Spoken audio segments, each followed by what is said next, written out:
Crossed into the net by Kylian Mbappe. Oh, Ben Yedder, beautifully done. Cornet finds Dembele. The first touch is good. The second is deadly. Neymar still. Oh my word, what a goal. Golovin. Lovely finish. Ajax delivery. Guendouzi's header. Here's an opportunity. Sanchez. Outrageous goal from Gael Kakuta. Play it again. And Dolberg. Messi again. This time maybe Messi's got it. Bonjour and bienvenue. Welcome to Le Beau Jeu, the beautiful game with all you need to know and probably what you didn't know you needed to know about the French game. From your claquette to your claquage, we've got it all in the most dramatic Ligue 1 season in living memory, where the drama and talking points are coming faster than Kylian Mbappe can put the ball in the back of the net. Things are becoming a little bit clearer, though, after round 35 of the season. We've got 3 matches left to play. Paris Saint-Germain have edged ever closer to the title. We know more or less who the top 3 are going to be. We have 3 of the bottom 4 identified who will be going down. And in today's show, we will be looking back at all the latest instalment. And even when Achraf Hakimi channeled his inner Zlatan Ibrahimovic and stormed off after a red card with an inflammatory "Ça, c'est la France." This is France. Well, in today's show, we may be addressing what is exactly France and its football. To do that, we have Jonathan Johnson. JJ, how are you this morning? Doing very well, thanks, Robbie, and yourself? Excellent, very good. It's been a big weekend of football down under, and I was getting up very early to stay across the action. I even got caught out with a different time zone because Australia's so big. In Adelaide, I missed the first half an hour of PSG Ajaccio, which kicked off actually at 4:30 in the morning. So it wasn't easy. That's some of the sacrifices you make here on the other side of the planet. Andy Scott, I assume it was easier for you this weekend, even though I know you're notoriously slow starter in the mornings. Yeah. Hi, Robbie. Yeah, particularly difficult because I was up at 2:00 in the morning on Sunday to catch a flight from Edinburgh back to Paris. So last night was a much needed sleep. So yeah, half my weekend was spent in Scotland and half in France. Very good. Very nice to get back home. Well, we're going to start our roundup of the action then. Before we do, I'll just remind everyone, no matter your podcast platform that you're listening to us on, or social media platforms as well. We're on Twitter, of course, and on the World Wide Web at League1.com. But follow us, rate us, share us, get the word out there that this is where you can learn everything about French football, more or less, as it happens. So first up on the weekend, we're going to focus on Lens versus Stade de Reims, and calling all the action in Paris was Callum Brown. Alexi flips. Interesting ball in behind. Martial Munetsi bearing down on goal. He's been brought down by Kevin Danso. Penalty to Reims and a red card for the Austrian. Found himself chasing down Martial Munetsi there. There's an arm on the back of the Zimbabwean from Danso. Will be following Balogun up against Brice Samba.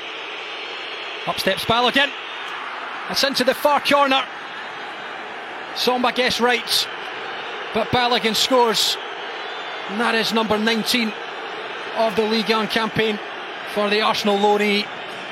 And that is a huge moment in this game. Something off the ball there as Openza goes down. Play continues. Agbadou. Adrian Thomas, and he was shoved by Agbadou. Penalty to Lens. Ezemslav Frankowski with the chance from the spots to the goalkeeper's right. It will be Frankowski. Straight down the middle. And Lens level before the break. Well, the 10 men are back in this.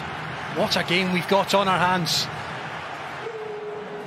Machado for Fofana. Lovely drop of the shoulder. Seko Fofana. Absolutely brilliant from Seko Fofana. He puts Lens in front, just like he did last weekend against Marseille. And the 10 men have the lead. It's great from Machado, but it's all Fofana. Beyond Agbadou. Such a powerful run, gliding beyond Ran's shirts, and he slips it beyond Yevan Diouf. Lens lead 2-1 here at the Stade Bollaert. This, a huge goal in their season. 10 men fighting back to take the lead. So Lens have assured their place in the top three, JJ. It's an amazing season that they're having. And after that little drop in form after defeating Paris Saint-Germain, where, of course, Franck Hez joined in the post-match celebrations and said, "On les a chicotés," and sang it to the fans, which put the mocker on his team. But they have got back to winning ways, courtesy in large part to this incredible form of Seko Fofana, who's just miraculous. And again today, they were down to 10 men. It finished 10 apiece, but they are a side that know how to win. Yeah, absolutely. And I think that's sort of what made it all the more impressive. You have Danso sent off. They go down 1-0 to the penalty. And I think Will Still's comments post-match were quite telling, where he said that he felt that Reims had really sort of, handed the victory or the keys to victory to Lens. But I think that is probably also, doing a disservice to Lens, because this determination that we've seen from them, certainly over the last couple of months since they've come back into form, is just incredible. You mentioned earlier sort of that dip in form after they beat PSG, and it really does feel that that's almost kind of cost them this improbable shot at the title. I mean, we know obviously PSG beat them at Parc des Princes a couple of weeks ago, and sort of in terms of the title race in an immediate sense, that kind of distanced the two and has probably done for the title race this season. But equally, had Lens continued in that form earlier this year, they may well be sort of, level in pegging with PSG right now, or maybe even ahead of them. So, I do think it's much to Lens's credit that they've been able to sort of fight back in the way that they have, and also, not just get themselves into the top three, but, to have a strong shot at finishing the season and seeing out this second place that they've earned for themselves at the moment. So, massive credit to them. Like you said, Seko Fofana, hugely important, in this. I mean, I wouldn't call it a recovery, because it's not exactly like they dropped down into a poor position in the league, but, sort of this second wind of this incredible season that they're going through. Andy, there is almost a movement. We know that France loves a good political movement and a little bit of upheaval, but on social media in France, there's a bit of a movement saying Lens should be the true champions of Ligue 1 this year, irrespective of where Paris Saint-Germain finished. They've just got this good vibe feeling about them. It sort of goes against one of the great traditions of football, which is the team that wins the most points is crowned champions. But, France occasionally like to do things a little bit differently. And there is this feeling, though, that Lens, if they can finish second, will be like an unofficial champion. What's that due to? I mean, we know that Lens and Bienvenue chez les Ch'tis, the people in the north, they're happy-go-lucky people. This is an underdog side that's come good and is doing the right stuff. But what is it essentially that has these people saying, this side, how they do it, should be crowned the real, true people's champions of France? Well, obviously, Paris Saint-Germain will be the real, true champions of France if they finish top of the table. But I mean, it's a point that I think is an important one. I mean, ultimately, PSG are partly responsible for this, because when you are a club with the budget that they have, the power that they have, in a way they're on hiding to nothing. In other words, if they don't win the title and do it in spectacular fashion, then people will not consider that to be an achievement really worth celebrating, because they have such an advantage over the other clubs at the end of the day. And PSG were very good in the first 3 months of the season. We shouldn't take that away from them. Of course, we kind of tend to forget that a little bit, because we remember. Obviously, we remember the things that have happened more recently. We remember them better. And PSG have been very poor for much of the second half of the season. Lens have been magnificent throughout the season. They are, with 3 games left, still mathematically in with a chance of winning the league. They've lost the fewest games this season. It's everything about that club which makes it hard not to, you have to admire what they've done. And they are underdogs. Financially, they are not just miles off PSG. They're miles off Marseille and Monaco and one or two other teams as well. So from that point of view, they deserve all our plaudits. The job being done by Franck Hez turn what you might consider to be a relatively average group of players into a team that could still win the league with 3 games left is an astonishing achievement. It's not just about the work he's done, it's about the work done behind the scenes in building this team. It's about the atmosphere in the stadium. It's about everything they give off. And, you know, of course, PSG, if they have the most points, deserve to win the league. But you look at the atmosphere at that club right now, and you look at the atmosphere in Lens, and you just think they deserve everything right now. They deserve all the success that's coming their way. It's not going to be enough to actually win the league, but they are the club who people will look back on this season and people will remember, first and foremost, what Lens have done, because they're going to be qualifying for the Champions League. They've pushed PSG all this way. They beat PSG at home. They've beaten Marseille home and away. They've beaten Monaco home and away. They've just been fantastic. And it's a superb achievement for a club like Lens in the modern footballing climate to be where they are. Well said, Andy Scott. JJ, Lens have Lorient, Ajaccio and Auxerre still to come. Now, 2 of those sides, well, Ajaccio relegated, Auxerre fighting for their survival. Marseille's last 3 games, Lille, Brest and Ajaccio. Now, in there, after Brest's win on the weekend as well, and we will go through all the results, nothing really for any of those 3 sides to play for.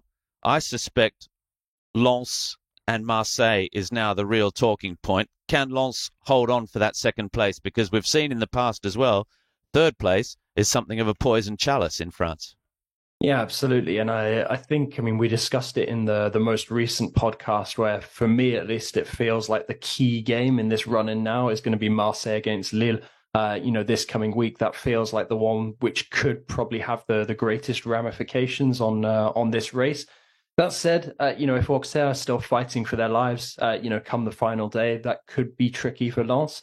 But equally, I think with that 2-point advantage that Lens have, and the fact that Marseille can still be a bit vulnerable at home from time to time, I feel that for me, I think that Lens certainly have the edge now, and I'd be surprised if they don't see it out. But equally, crazy things can happen, when you're sort of fighting at either end of the table. But for me, I think a lot will depend on that Marseille-Lille result. And if Marseille don't win, then for me, I think that Lens have sewn up second spot. One for the statisticians out there. Reims' Folarin Balogun has got 19 goals now after he scored from the penalty spot. It's the highest scoring English player in Ligue 1 since 1946-47. Well, since the first Englishman arrived, I guess that is. But he's overtaken Glenn Hoddle's 18 goals that he got with Monaco in 88-89. So that really is a fantastic achievement from the on-loan Arsenal player as well. We'll see if he is ready for the Premiership next season or whether he will move on elsewhere. In other results then, Monaco 0, Lille 0. Monaco officially out of the running for the Champions League now. Wissam Ben Yedder was still missing from the squad after an internal club suspension that didn't quite make as much news as Lionel Messi's around the world, but he was late to a team talk last week and hasn't yet posted his apology video, it would appear, which is the way to get back into the good books. Rennes, they have thrown their hat right back into the ring for those European places, though I should say Monaco out of Champions League contention, not out of European contention altogether. Rennes, 4-0 winners over Troyes, which confirmed, and it was always going to be the case, Troyes are one of the 4 relegated sides to go back to Ligue 2 under their Aussie coach Patrick Kisnorbo at the end of this season. It's been a disastrous run. I think that's 19 matches without a win now for Troyes. And they will be hoping, like Angers and now Ajaccio, that they will enjoy better days in the second division next season. But for Rennes, sparkling form. They are closing right up now on Lille in 5th place. There's just 1 point separating them and European football. And at the moment, well, who'd put it past them? Jeremy Doku is in fine form at the moment. So is Karl Toko Ekambi, who got a brace for his club. Last weekend, Olympique Lyonnais stunned the footballing community with that 5-4 win over Montpellier. Alexander Lacazette with a 100th minute penalty to win it at the death. Well, he had a 97th minute penalty to try and get back on level terms against Clermont on the weekend, and he missed out. With it, surely, guys, have gone Lyon's hopes of European football as well. The new man in charge, John Textor, got rid of Jean-Michel Aulas. There's rumours that the broom is coming through the staff there as well, on and off the pitch. There'll be no European football. John Textor wasn't there either at the weekend for his first game officially in charge of the club. He was in Belgium watching another of his investments go around. Andy, Lyon out of European football. It's been a tough season for them.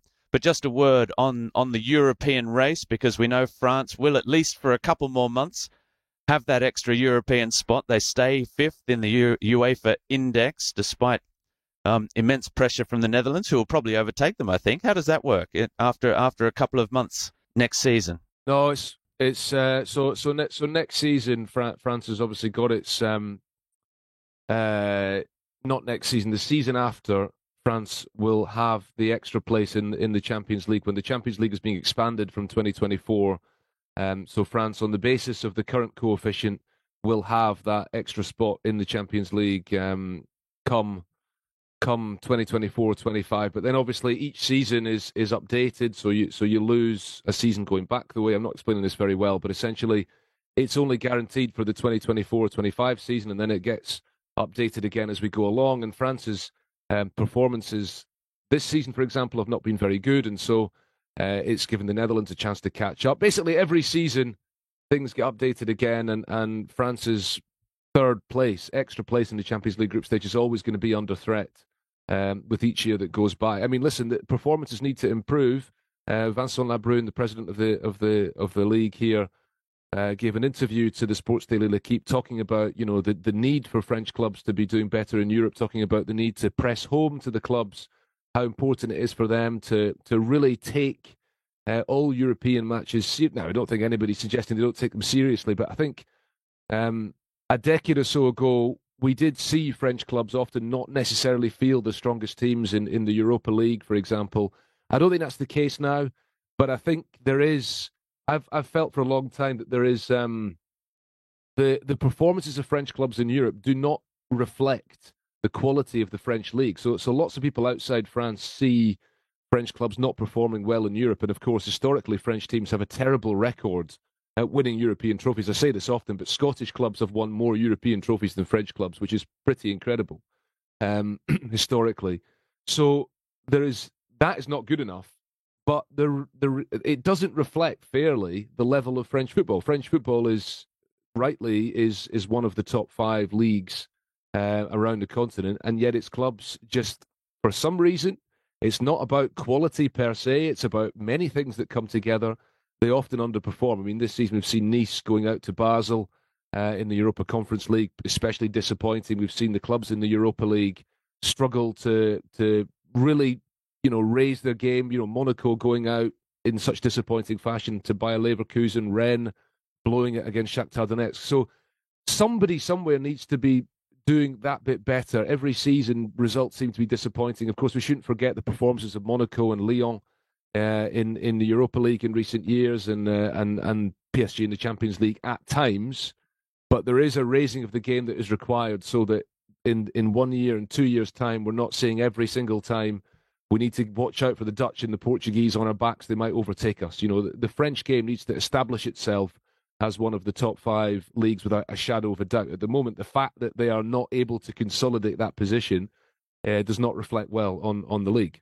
You are listening to Andy Scott and Le Beau Jeu podcast. If you have any questions or comments to make as well, send us in an email to league1podcast@gmail.com. Next game we're going to have a look at Olympique de Marseille versus Angers. Angers already relegated after a record-breaking season for all the wrong reasons. Olympique de Marseille are still dreaming of that second-place finish behind Paris Saint-Germain. The title has got away. Ian Holyman saw this one. Now an opportunity here for Angers to break. Worried silence around the Velodrome. What a strike as well! Fabulous goal from Abdallah Sima. The Velodrome stunned into silence by Angers. Fabulous strike from the Senegalese forward. No chance for Paul Lopez. And the shock scoreline here reads Marseille 0, relegated Angers 1. Some degree of concern as Payet plays that in. And Sanchez is there, looks across immediately to see whether the flag is raised. It isn't. Surely VAR will take a look. But that could well be Alexis Sanchez's 18th competitive strike of a really fine campaign for the Chilean. It's on the afterburners. Tries to squeeze between three and does brilliantly. Now Sanchez. And still. And Payet, surely. And Dimitri Payet grabs a crucial goal for Marseille. His first start since early February. And he's repaid Igor Tudor and just added another line to his legend at OM. 2 in 2 games now for Payet after he scored in the defeat to Lens last weekend. He's seen the pictures. What's it going to be? It's a penalty. Veretout against Bernardoni. This to seal it. Is it? It is. Sends Bernardoni the wrong way. Bernardoni going to his left. Veretout sending the ball to the goalkeeper's right. JJ, Marseille then, we spoke about the run-in for them and Lens, but they are keeping pace with Lens. And how did you see this one down on the south coast? Because it's been a topsy-turvy season for them by their own amazing standards, but they're still there. Yeah, absolutely. And I think they will try and keep the pressure up as much as possible. Like I said earlier, I do think a lot is going to depend now on that game against Lille. But equally, it wouldn't sort of be a Marseille home performance this season without some sort of, sense of jeopardy. And obviously Angers going ahead through Sima, fantastic finish, by the way, wasn't a huge surprise. And then, Marseille coming back strong. So I think that does sort of illustrate this determination that they have to really push Lens as hard as they can. But, it just kind of feels that, at some point, Marseille will put in this kind of performance, which, really puts their top two hopes at risk. And the fact that they're already 2 points back on Lens going into that really crunch game against Lille now, it does kind of feel like it's kind of make or break time. And there's no guarantee as well, even if, Marseille, are to win that game against Lille, that Lens will drop the points in order for them to get back into second before the end of the season. So, I think it was overall a deserved victory. Obviously seeing Dimitri Payet getting on the score sheet again. He's kind of come back into the reckoning a little bit, of late after what's been quite a difficult season for OM's former talisman. But no, it is going to be a fascinating watch over the final 3 rounds of games. But, I would still kind of put my money on Lens, I think. Andy, Marseille have won now 24 points after falling behind. It was their 6th come-from-behind win this season. Now, we talk about sometimes a lack of character in a Paris Saint-Germain side. Igor Tudor has this Marseille side overflowing with character. It's almost, maybe not quite Marcelo Bielsa levels in terms of fandom. But these Marseille fans, I think they like the cut of his jib. They like this side, the way it's performing. I'll give you a chance to continue perhaps your European discussion with yourself here, because Marseille, they've been notoriously poor in Europe as well in the Champions League, despite being the only French club to have won the Champions League. They made that UEFA Cup final as well it's 20 years ago now, it is 20 years ago. My goodness, that's incredible. Against Valencia when Didier Drogba was there. How do you see this Marseille side? Is it one that's at ease with its fans, which is so important there? And can they go on with it next season and do something in Europe? Such a volatile club, isn't it, Marseille? I mean, you look at the cup run this season when they beat PSG, and everybody down there was thinking this is going to be our year to win the cup for the first time in 34 years, and then they lose on penalties to Annecy of the second division in the next round at the Velodrome. That kind of sums up Marseille in some respects. Listen, I mean, obviously their run in Europe this season ended in agonising fashion too, with that last gasp goal by Tottenham at the Velodrome in the group stage in November. So, they were very close to continuing in Europe, albeit not in the Champions League. They could have dropped into the Europa League and done something there. I think the problem with Marseille actually is that they are a club who, in terms of the fervour of their support, in terms of the atmosphere at the Velodrome, that stadium, everything about that club, you'd think they should be in the Champions League. But I think in terms of the team, they're not quite at Champions League level. They've shown, obviously, that they can compete in the Europa League. They got to the final in 2018, and that is a competition that is perhaps more suited to where they're at with Igor Tudor, with that current team. There are lots of sort of things that make you worry about the intensity with which they play. Would they be able to cope? I think they struggled in the early weeks of this season at times. The difficulty of combining the league with European football, playing at that level of intensity is difficult. If they finish third, I think you touched on it before, Robbie, obviously, and we've touched on it before at length in the podcast, the difficulty of potentially having to come through 2 qualifying rounds to get to the Champions League group stage. And obviously, the uncertainty of then being in the Champions League at all, what that means in terms of building your squad for next season. There will be lots of comings and goings again at Marseille over the summer. Pablo Longoria will be wheeling and dealing as he always does, and I'm not sure what kind of budget there will be to do that. And then, of course, you've got the issue of the coach, because I don't think it's guaranteed that Igor Tudor will be there next season. I think that, there has been talk in Italy that Juventus might be interested in him. Obviously, he was a former Juventus player. He's coached in Italy before. The job he did at Verona last year was what led to Marseille appointing him. So there is just that possibility. That, he does the majority of his press conferences in Italian when he's not speaking in English. He doesn't do them in French.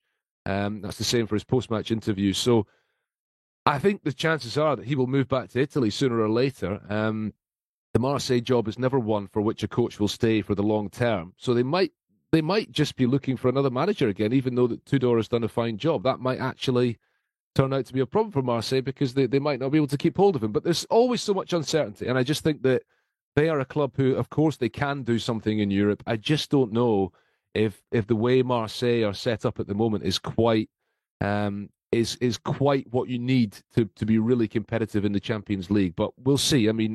There's still time. It's going to be a different team next season to what it is now. That's just the reality. So let's see what they can do.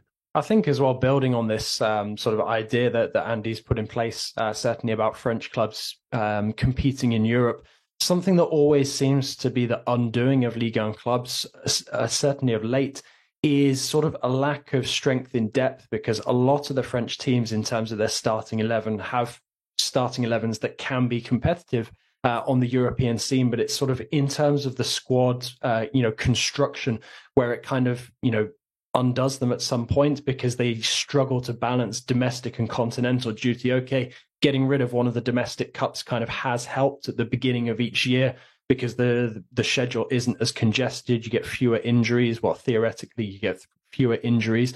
But equally, I kind of feel like the undoing of some of these teams, that we've seen have, great runs and then suddenly suffer, really crushing heartbreak. You've had the likes of Nantes, you had the likes of Rennes, in recent seasons. It kind of comes because they don't have the strength in depth necessary to compete. Obviously, Marseille were extremely unfortunate in the manner of their exit from Europe entirely in the group stage of the Champions League. You would have thought that they'd at least drop down into the Europa League. Sometimes, it's just not to be. Things conspire against you in the way that they did.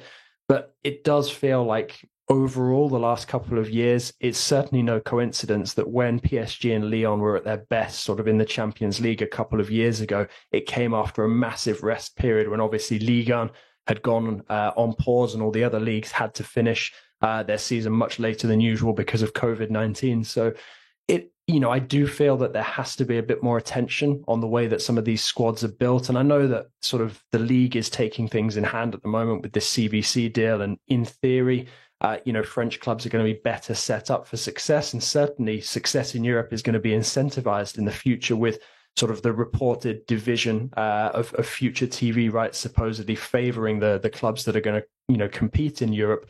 But, it does also kind of feel alarming, when you've had La Brune sort of infamously, I think it was about a year ago or so, coming out and saying that if we don't maintain our place in the top 5 in Europe, we might as well become the Slovenian league. It's it does kind of feel like it's getting to that sort of point of desperation at times when you see these clubs that should be able to compete at that level, just sort of failing to do so. And let's not forget that there's been just a massive bad luck factor as well.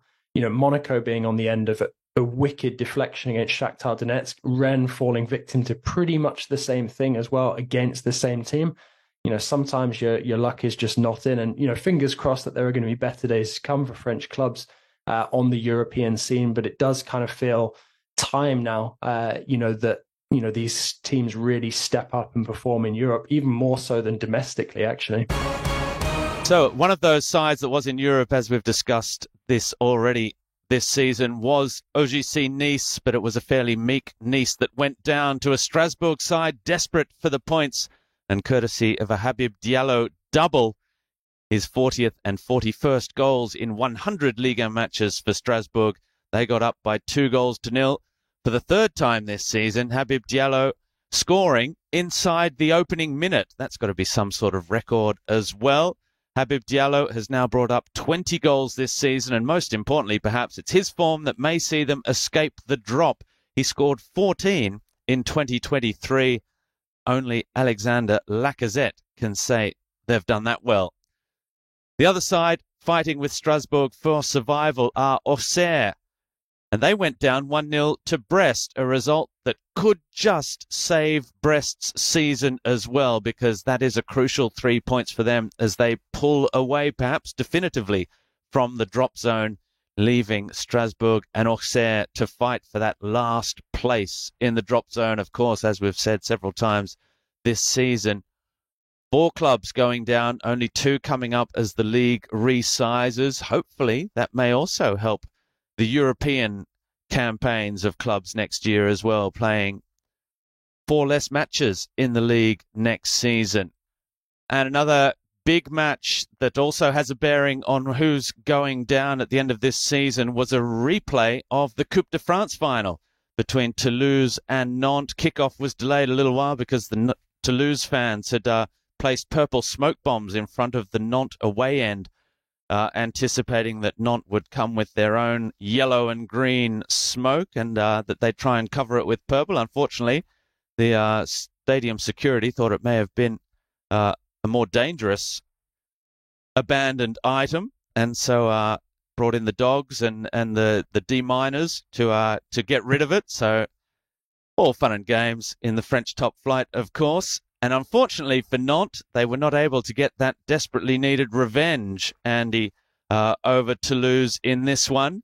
And a point at least for Pierre Aristouille, their new man in charge, who replaced Antoine Kombouaré, but they desperately need points now, don't they? What do we know about the new man, and do we think he can do it? Well, he's not got long. Listen, this is a classic move by a struggling team, a sort of desperate last attempt to avoid the drop by sacking the manager, because the manager is always the one who ends up paying the price for poor results. Antoine Kombouaré has done a fantastic job at Nantes.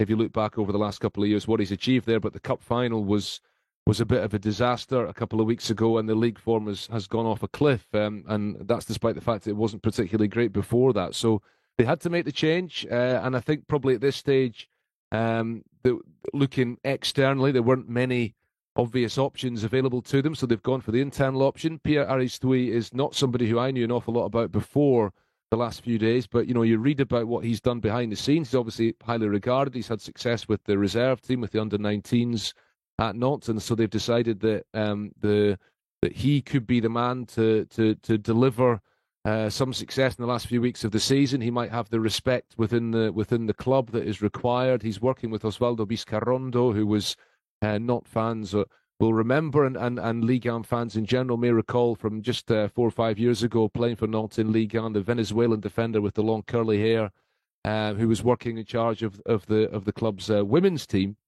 So they put those two together to try and turn results around. I mean, it's a step in the right direction, getting a draw at Toulouse when you look at what Toulouse did to them in the cup final. But other results this weekend have not necessarily gone their way, with Strasbourg winning, with Brest winning.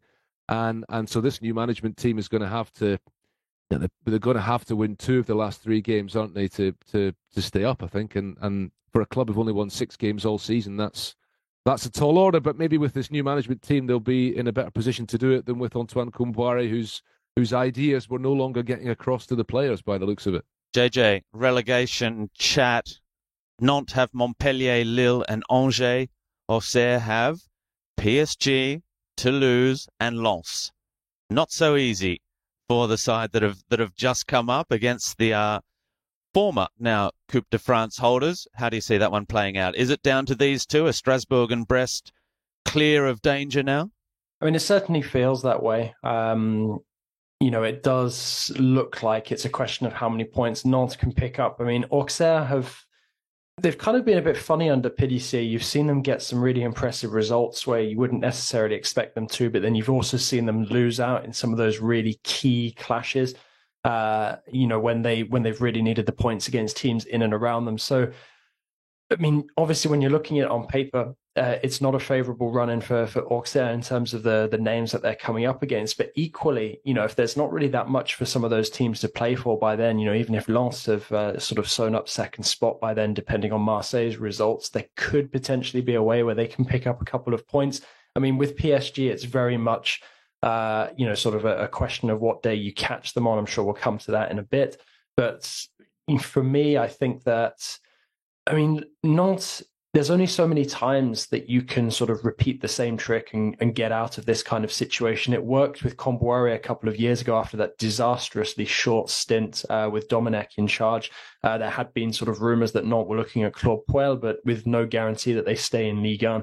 It would have been difficult to bring him in for this kind of rescue mission.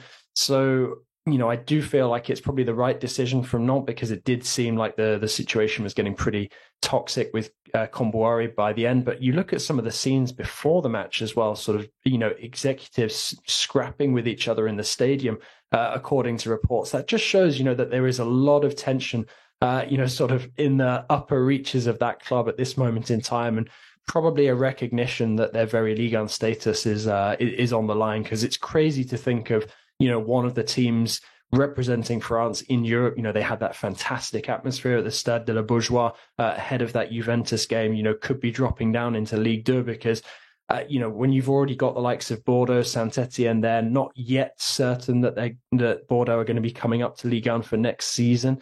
The thought suddenly of Nantes joining them in the second tier, it reminds me very much of what's sort of going on in the Bundesliga second tier in Germany at the moment, where you have some of those huge names recently. So, fingers crossed, I think, for certainly in terms of having one of France's iconic clubs in Ligue 1, but equally, Auxerre, are steeped in history as well. So, sadly, it looks like we're going to lose one fairly important club given the way that, results have been going of late. In Ligue 2 at the moment, it looks like it's going to be Le Havre and Bordeaux are also there. Between Bordeaux and Metz, perhaps, for that second spot at the moment. So Bordeaux are former champions. Le Havre, excellent youth academy traditionally.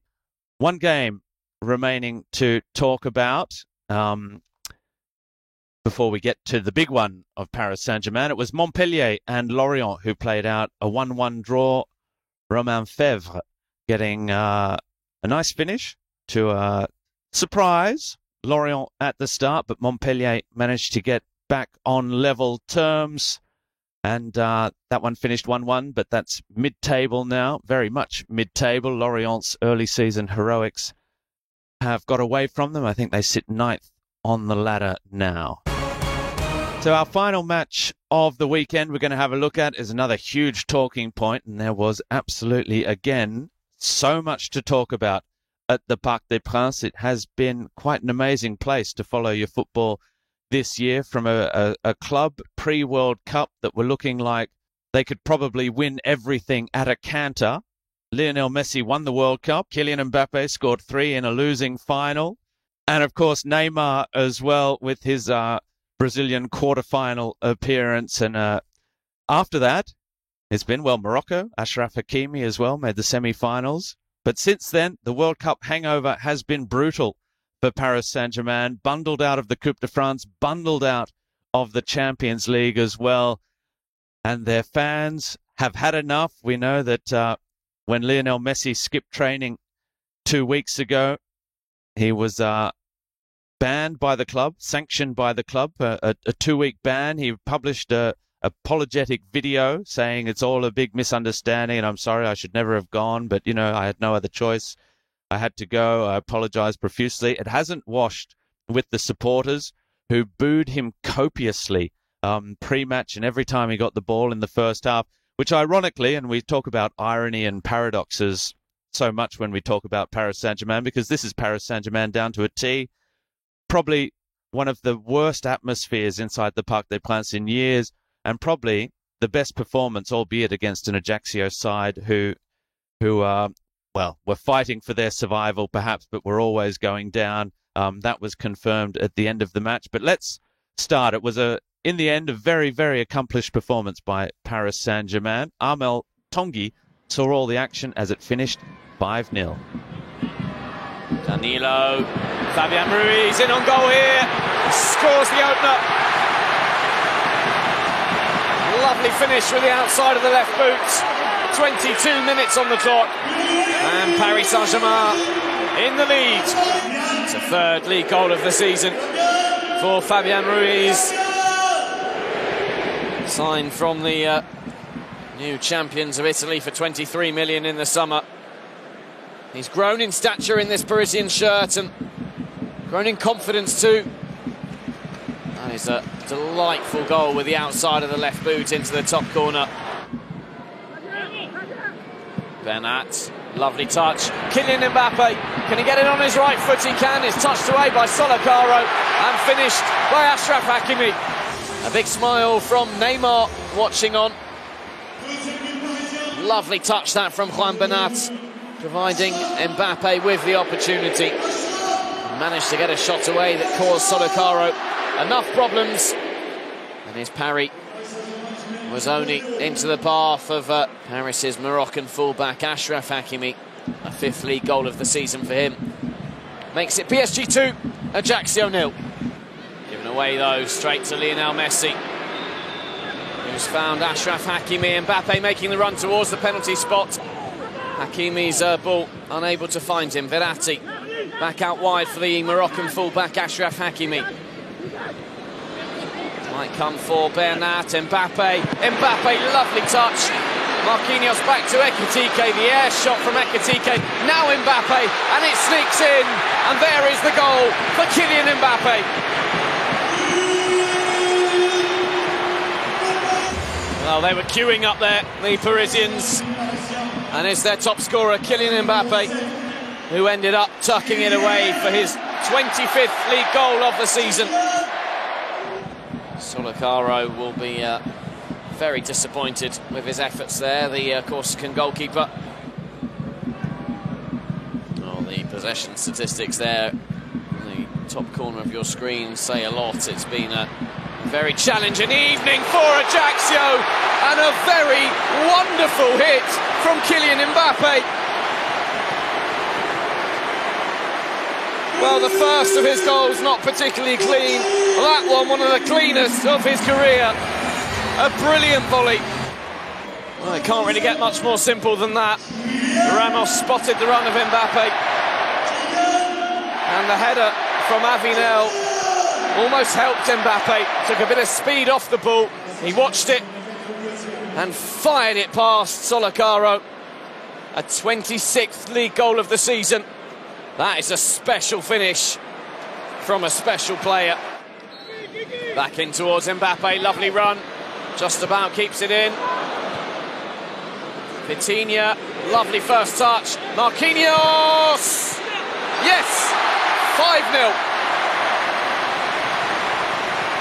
A birthday present for the Parisian captain. And number 5 makes it 5. This is turning into one of the easiest games of the season for Paris Saint-Germain. The third goal already of this second half. Deflected on its way through. Marquinhos will take it. His third league goal of the season. And Paris is 5th on the night. Let's throw this one open, because we've all been in Paris for long enough to know that when Lionel Messi signed for Paris Saint-Germain, after Neymar, Kylian there, that this one was fraught with danger. It has all come to a head in spectacular fashion. But JJ, you were there on Saturday night at the Parc des Princes. Did you ever think? I mean, we've seen. I mean, basically, that's what I'm saying. Did you ever think this could happen? Of course you did, because you know Paris Saint-Germain and you've been there so long. Even though Lionel Messi just sets the bar a little bit higher, but he was the victim of a traditionally, what would you call it, Paris Saint-Germain supporter base, long suffering or demanding. Because I mean, yes, very demanding, a very demanding public. I mean, honestly, if I had to put money on one European club that could potentially suspend and fine Lionel Messi, PSG certainly ticks the box in terms of the drama factor. And one of the things, I guess, in many ways that you can kind of cling to at this moment in time when PSG seem to be losing all semblance of identity and sort of direction is the fact that PSG have always been a drama club. Even well before the arrival of Qatar, I remember there being no end to controversies, whether it's mole hunting in the dressing room or, a bunch of other different controversies. PSG have always kind of been a magnet for that. But the atmosphere, honestly, I was quite shocked by how poor it was at Parc des Princes at the weekend. And I've sampled a lot of atmosphere at Parc des Princes over the years, even sort of in the sort of cleaned up, post-season ticket era where PSG were trying to eradicate a lot of the sort of hardcore elements of the fan base. This certainly ranks up there as probably one of the worst supporter experiences. The one thing that I would add as well is it's not even the first time this season. I remember the atmosphere pre-Bayern Munich in the Champions League was very, very eerie, very subdued, very much not like a big Champions League encounter. And I think once the game got underway, I mean, you mentioned sort of the booing and the whistling of Messi. There was that. But with the Ultras no longer being there and some of the tickets sort of going on sale at the last minute, there were a lot of people who'd been waiting for an opportunity to see Messi, weren't sure if he'd play or not this weekend, who snapped up last minute tickets and were basically there just to cheer for Messi. I mean, I feel really sorry for Kylian Mbappe. He scored one of the best goals of the season, his second against Ajaccio. And, all the chanting, all the noise in the stadium was still for Messi because he touched the ball about 3 minutes before Mbappe put it in the back of the net. It was a very, very bizarre atmosphere. To be honest, it kicked off in very odd circumstances as well. I don't know if you guys saw it. I know, Robbie, you missed the first half an hour or so of the game, so you probably missed Spider-Man dangling down from the top of the stadium to hand over the starting 11 team sheets. It was an odd experience, but equally at the same time, kind of in line with what you expect from PSG at this moment in time. And you can kind of, empathize with, the fans and their position at this moment in time, questioning, really, trying to force the issue with PSG's leadership as to where the club is going at this moment in time, because it feels completely directionless. Yeah, it was one of their most accomplished performances of recent months, but equally, they did it, it didn't even look like they were sort of even in third gear at times. Andy, giggling away at the thought of the Paris Saint-Germain implosion. How did you see this one? And just put your sporting director hat on for a moment. I mean, there are going to be wholesale changes at Paris Saint-Germain. Yeah. Maybe, I mean, for people that follow the club closely, maybe even at the Parc des Princes in the coming years, the club are still asking their members about where they should move, if they should stay at the Parc des Princes, if they should build a new stadium, if they should move to the Stade de France. I mean, everywhere you look, there are spot fires at this club at the moment. If you're sporting director, if you're general manager, I mean, give us some insight. Not what can you do, because that's, an impossible job that people have failed to do for the last 12 years. Mm-hmm. But do you see wholesale changes coming again? Well, just briefly on the game. The game was, I wasn't at the Parc des Princes Saturday night, so I'm going by watching it on TV, but it was a non-event. It was a complete and utter non-event, as the atmosphere not contributing to that. And it kind of ties in what we said at the beginning of the podcast about Lens, right? So PSG go and hammer a team 5-0 at home, and it's kind of dismissed as this non-event and stuff like that. If Lens had done that, yeah, we probably would have been raving about it, but the atmosphere would have been very different. Everything would have been very different. It's at the end of a season in which it's been such a disappointing campaign for PSG, despite the fact they're going to win a record 11th French league title. And what I find most exhausting about it is that we were having this exact conversation a year ago. When they won the league a year ago, we were having these conversations about the changes that were needed, about the atmosphere at the club not being what it should be. And the situation is exactly the same. So in a way, if I'm the sporting director, in a way, making wholesale changes is fine. But this is what Luis Campos came in last year and did, at least tried to do. He did make sweeping changes, not to the extent that he wanted to.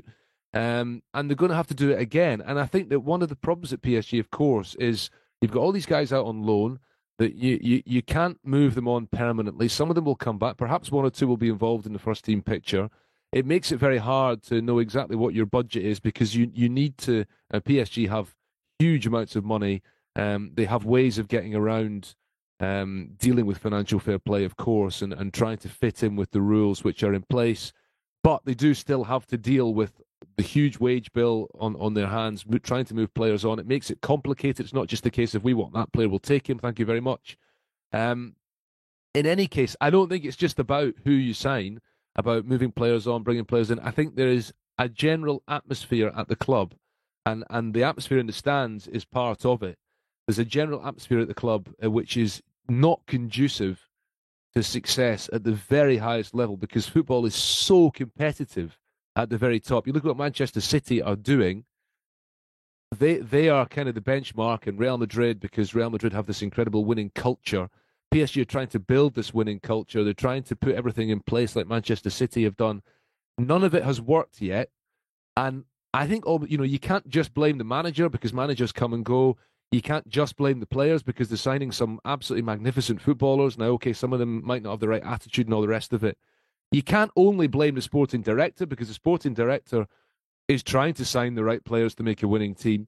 I think the people at the very top probably also need to take a look at themselves and think about the image that they're projecting.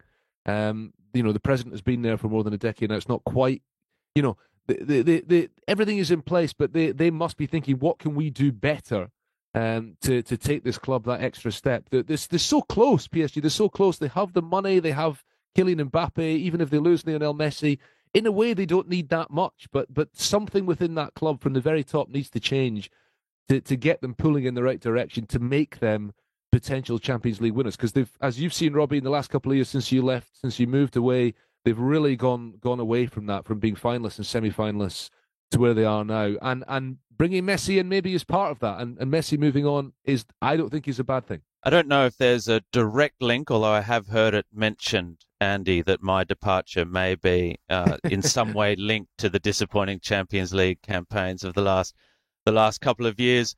JJ, how do you then explain that before the World Cup, and I know this is a leading question and I have my own idea, but before the World Cup, this side was unbeatable, and Messi and Neymar and Kylian and everyone were playing. I mean, Vitinha arrived and hit the ground running. Marco Verratti was looking a fantastic player. Gigio Donnarumma was making saves. Is this, and the point that this was all in the lead up to the World Cup, and in the World Cup, Messi was incredible, Kylian, all the players were amazing. They were so focused on that, of getting it right. Everyone was saying Christophe Galtier is the man of the moment.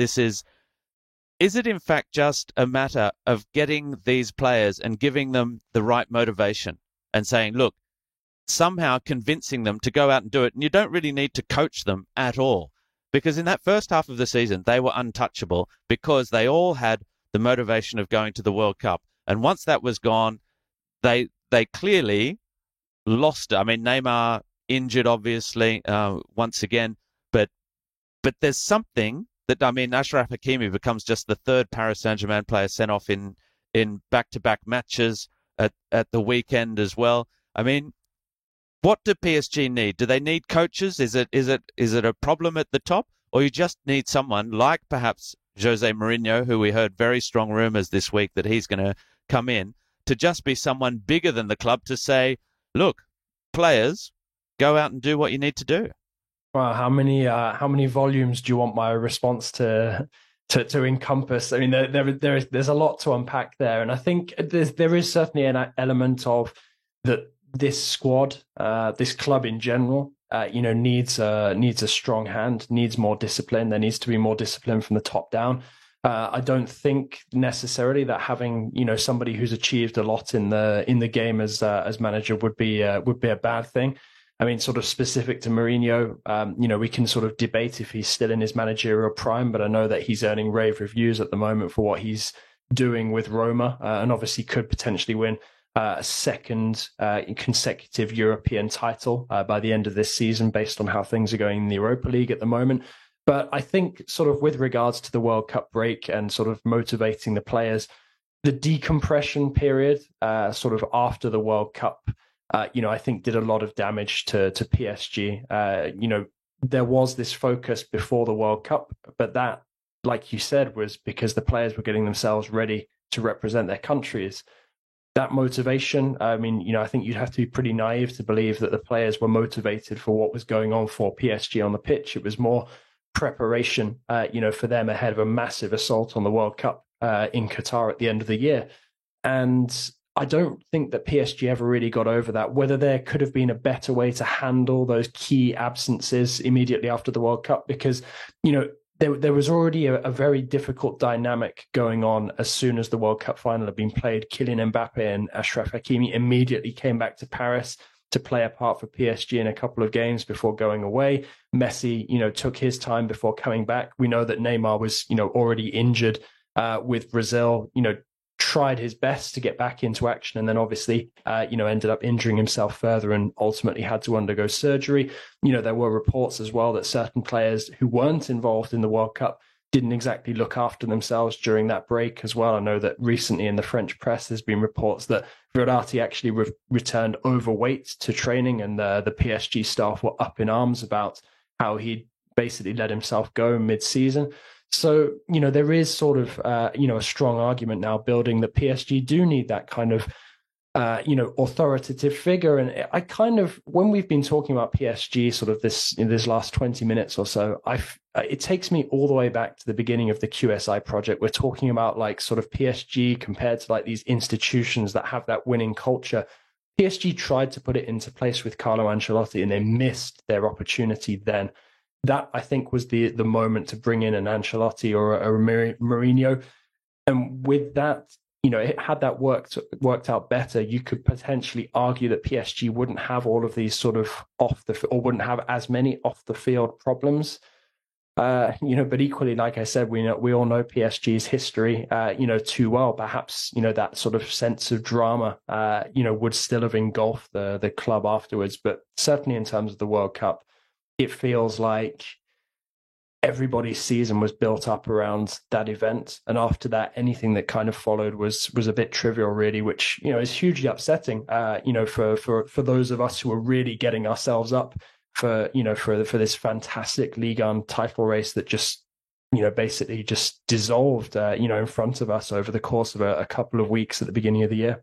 I suggest that in next week or the week after, we're going to go through and come up with an idea of what could be a Paris Saint-Germain starting 11 next season, who's in and who's out, because we're hearing rumours that Messi could be taking off little Marco Verratti in his back pocket along with Sergio Busquets to go and play in Saudi Arabia. There's talk of Neymar to Newcastle United, talk of wholesale changes, as Andy mentioned as well, the likes of Mauro Icardi and Julian Draxler, who are still on the books, who will be coming back. What role will they play? There's a host of youngsters as well who are around France and Switzerland and Belgium playing in other leagues as well.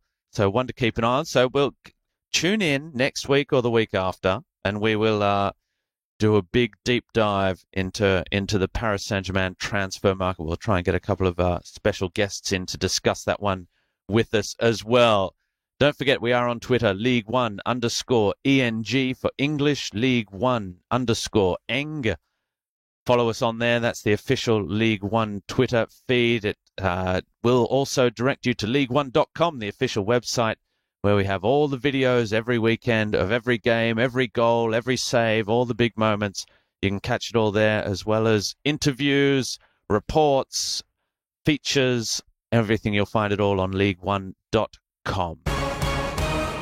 Time for our Deja Vu competition, your chance to win a Ligue 1 jersey. And as you know, each month we give away one mystery Ligue 1 jersey.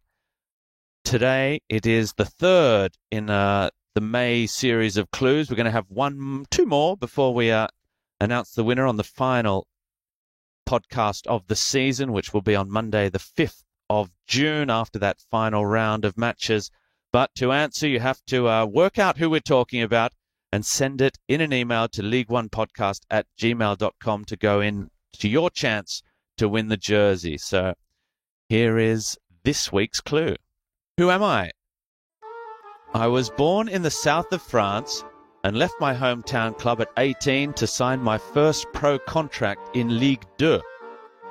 After 5 years in blue, 4 in the top flight, I headed north and joined the champions, with whom I won my first piece of silverware, the Coupe de la Ligue. Nicknamed the Butcher or the Samurai, I generally left a trail of destruction in my wake, although that, of course, all depended on how long I was allowed to stay on the pitch. In one famous post-match interview, I said, "The referee should have been sent off, not me, given his performance tonight." After a 17-year professional career and over 350 matches, I won the French Ligue 1 title and promptly retired. Who am I, and what Ligue 1 record do I co-hold to this day? So if you think you know who it is, send your answers via email to league1podcast@gmail.com. Gentlemen, any ideas in there? As clearly someone who could get stuck in. It's a tough one.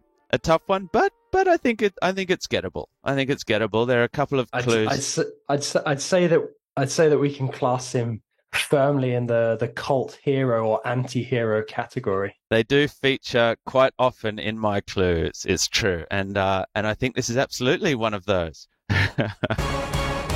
All right, we're almost done. Time to look ahead to next weekend's matches then. Time for our Bon Voyage coming up in round 36. The big games, Olympique Lyonnais versus Monaco. Unfortunately, in terms of Champions League football, it's the also-rans, but Monaco can still secure their place in Europe next season.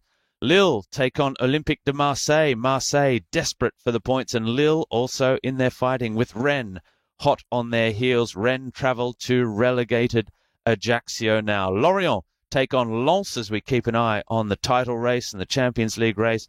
And at the other end of the table, Auxerre will entertain the league leaders, Paris Saint-Germain.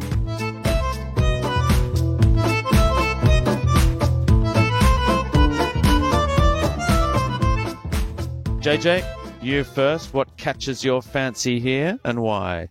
Oh, spoiled for choice.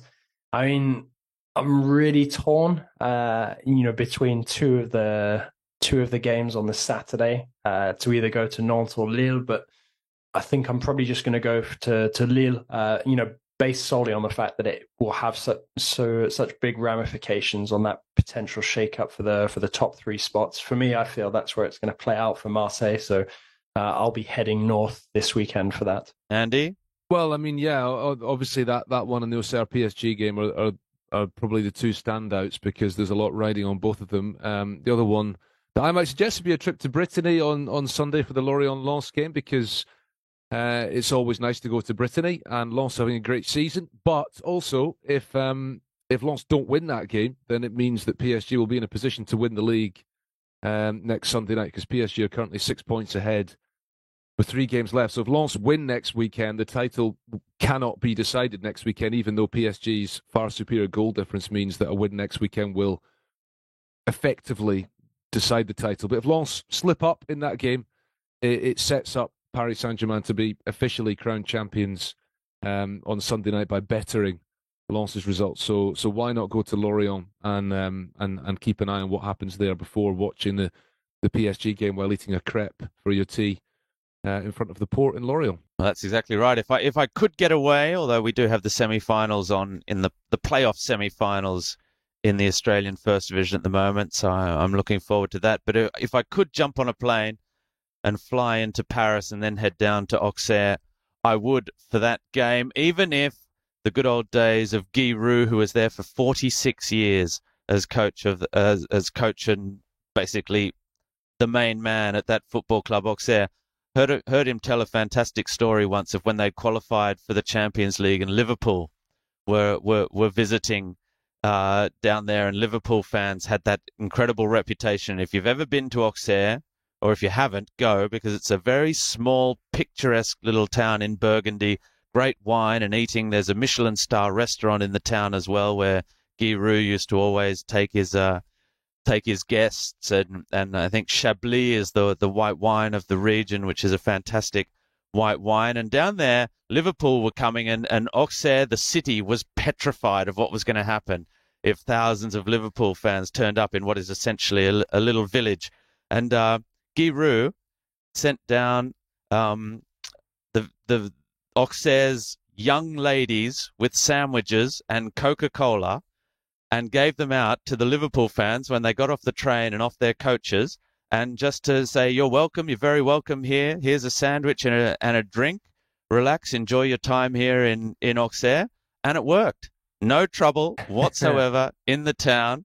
And I don't know what the result of the game was, though, but I imagine Auxerre in the mid-90s would have given Liverpool a little run for their money as well. We'll see if anyone can quickly get on that. But so many great stories out of the Guy Roux repertoire. Well, didn't Liverpool end up taking Bernard Diomed back with them after that game? Yeah, exactly. Yes, very good point. A World Cup winner, and now coaching in the youth ranks, isn't he, of the French national team? I think Bernard Diomed was for a long time.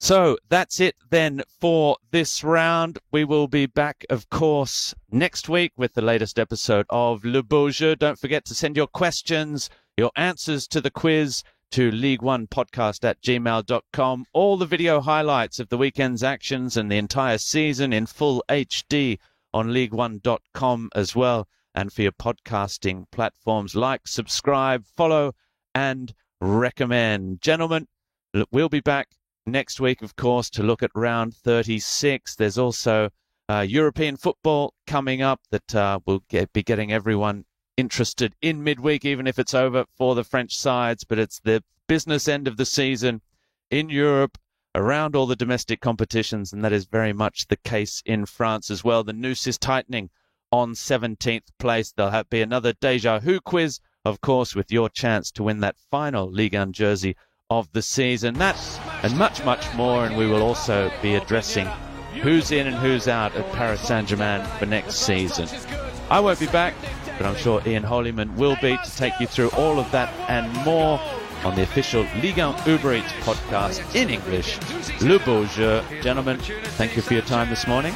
Cheers, Robert. Thanks. And we will see you again soon. Bye-bye. And Goldberg! Messi again. This time maybe Messi's got it!